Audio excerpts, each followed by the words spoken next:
You might remember that when The Force Awakens came out, the screenwriter Max Landis faulted the character of Rey for being a Mary Sue. A Mary Sue is a trope that is commonly seen in bad screenwriting and fanfiction.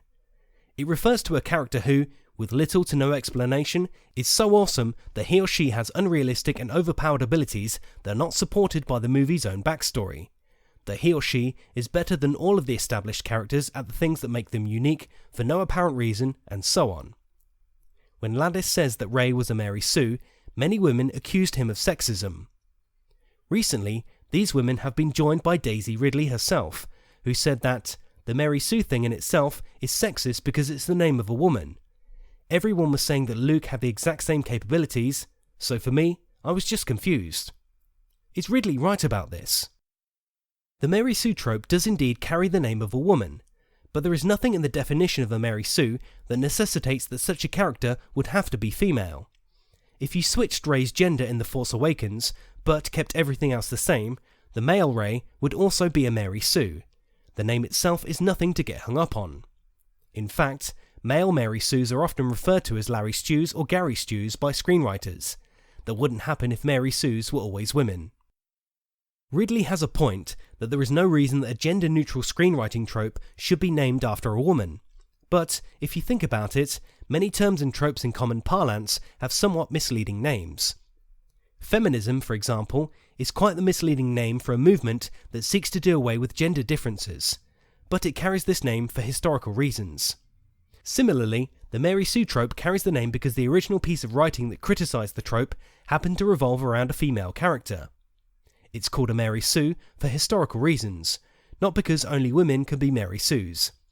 And it was actually a woman who penned the original piece that coined the Mary Sue trope. Just like you could switch Rey's gender to male and she'd still be a Mary Sue, so you could switch the name of the Mary Sue trope and Rey would still be a Mary Sue. None of this has anything to do with gender. She seems to be confusing the surface phenomenon of the name with the motif that the name refers to.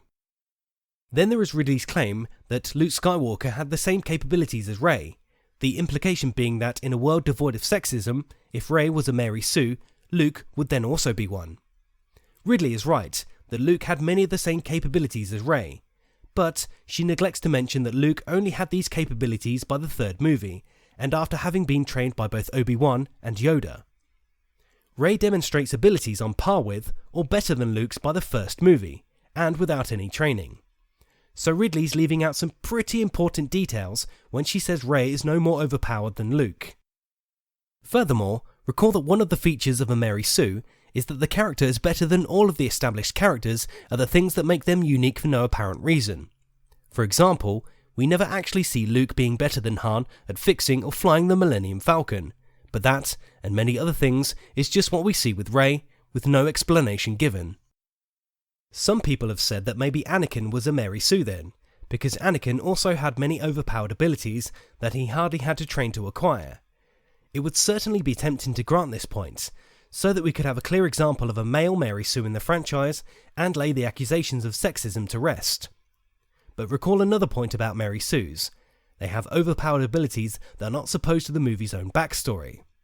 Anakin had overpowered abilities, yes, but the prequels actually take care to explain that he's a virgin birth and a child of the Force with a midi-chlorian count higher than Yoda's. Now this is also bad screenwriting, but it isn't a Mary Sue kind of bad. The movie does explain why Anakin has such extraordinary abilities. Nor is Anakin better than all of the established characters at everything. He's a whiny brat who needs Obi-Wan to discipline him. He needs Padme to help him understand grand-scale politics, and he needs Yoda to bail him out after he gets bested by Count Dooku. So no, neither Luke nor Anakin are Mary Sues, but Rey invariably is. And Daisy Ridley's analysis doesn't hold up.